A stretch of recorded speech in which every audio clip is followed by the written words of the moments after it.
The Michael Flynn Affair, Deconstructed. Plot Holes by Robert Gore. The Michael Flynn Affair is one of those movies where you figure out a jungle of things that don't make sense as you walk out of the theater. There has been a deluge of articles about Michael Flynn Affair from an array of political and ideological vantage points, and SLL has reposted some of them. What's lacking are coherent and cohesive explanations of what would be, if this were a novel or a movie, gaping plot holes. The upshot of many commentators is that Trump has underestimated the deep state, he's floundering, and so on. This article takes the opposite tack. Out of innate contrariness, and because President Trump has been so consistently underestimated by both friends and foes. Why was Michael Flynn cashiered? The administration's story is that he talked with a Russian diplomat and mentioned lifting sanctions, then lied about his conversations to Vice President Pence.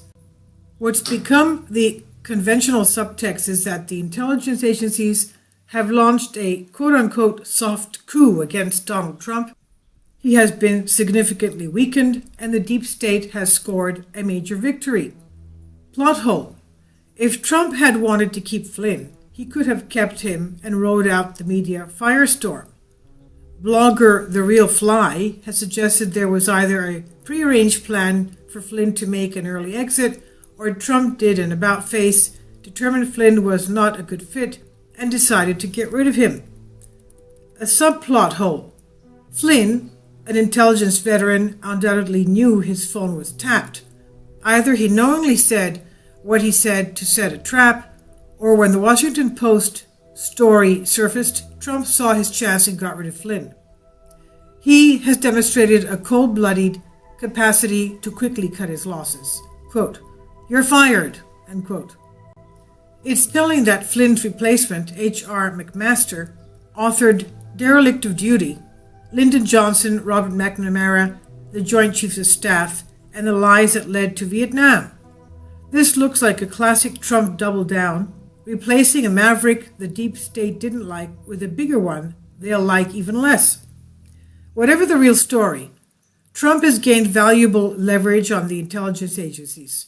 Somebody leaked an intelligence agency transcript of Flynn's call to the Washington Post, and that is illegal.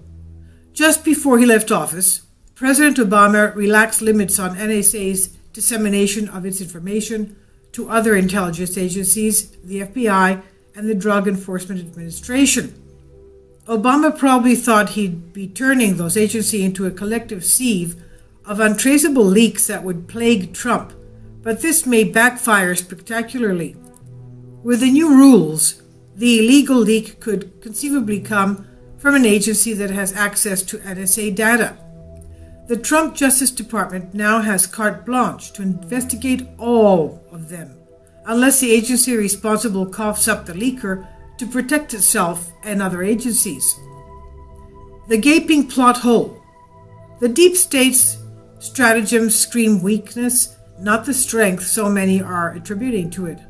The deep state likes to stay in the shadows, zealously protecting its power by shielding it from public view. Trump has forced it into the open, and it doesn't adjust well to the light. It has resorted to tissue-thin stories planted in the captive media that speak of assessments and options, opinions, but doesn't offer source material that's supposedly the basis of those subjective judgments. The Flynn disclosure was in the same vein. The original transcript on which the Post story was based has not been made public. This tees it up for Trump to lambast the mainstream media and intelligence agencies, which he has done repeatedly and to great effect. He was in rare form at his recent press conference. He only plants stories in media organs nobody trusts, sources to anonymous operators within the intelligence community nobody trusts, obviously breaking the law and setting yourself up for abuse from the president because that's all you've got. The whole Russian story reeks of desperation, quote-unquote. It is flimsy, and flimsier still is the rationale offered for the deep state's dodged loyalty to its concoction. Any rapprochement with Russia supposedly threatens the empire and must be quashed, even if that entails ham-handing efforts to depose the elected president. However, it's child play for Trump to beat a tactical retreat, talk out of the other side of his mouth, and take the wind out of his enemy's sails. Child play.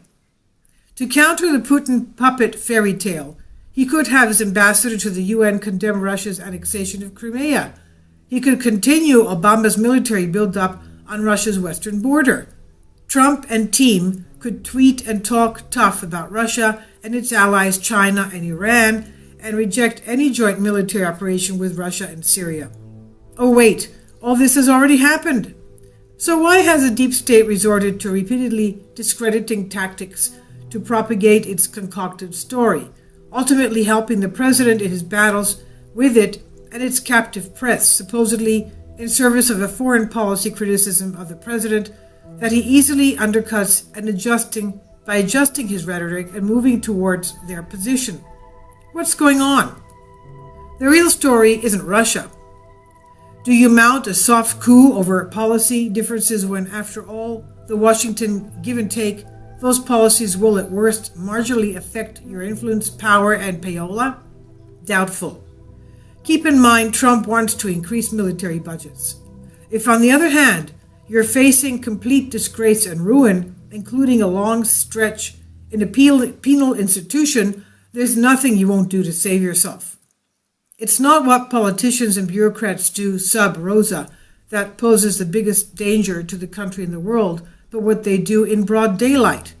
However, there's no denying that Washington is the world's capital of sub rosa, the unethical, immoral, and illegal. To use a favorite Trump adjective, it's a crooked place. Trump knows or suspects where some of the bodies are buried, and the powers that be fear he'll go after them for everything from garden variety graft, bribery, theft, and influence peddling to crimes as sordid as child molestation and murder. He can't know exactly what he'll find, but he can turn on the light and watch the cockroaches scuttle. Fishing expeditions for leaks of classified material, a crack team of auditors rooting through accounts and contracts, especially those of the military, the intelligence agencies, and their legions of subcontractors. Vigorous prosecution of child pornography and molestation, making deals with small fry in exchange for testimony against bigger fry. Jeffrey Epstein and his Caribbean island, disclosures from intelligence agencies' archive of deception and illegality stretching back to the Kennedy assassination and Vietnam. Disclosure of those 650,000 emails on Anthony Weiner's laptop, pay to play at the Clinton Foundation. The list is endless, and who knows what they'll find. This, not the fear that Trump will revise U.S. policy towards Russia, is behind the deep state's cold sweat, motivating its hysterical, comical, if it wasn't so serious, campaign to depose him. This is the first time it has faced an unfriendly in the White House with presidential powers to investigate, expose, prosecute, scandalize, and ruin. Green shook his head. Quote, "The Corleone family don't have that much muscle anymore. The Godfather is sick. You're getting chased out of New York by the other families, and you think you can find easier pickings here. I'll give you some advice, Mike. Don't try." End quote. This is from The Godfather by Mario Puzo. Trump may be weak like Michael Corleone was weak just before he wiped out his enemies, including Mo Green. Like Corleone, Trump may be trying to further an impression of feebleness, and for the same reasons, to make his enemies overconfident and to flush out traitors. Until the swamp is drained, there is no prospect of making America great again. Feared, not loved. SLL. The deep state is trying to kill Trump with 1,000 paper cuts. Trump has bazookas, howitzers, and tanks. Don't bet he won't use them.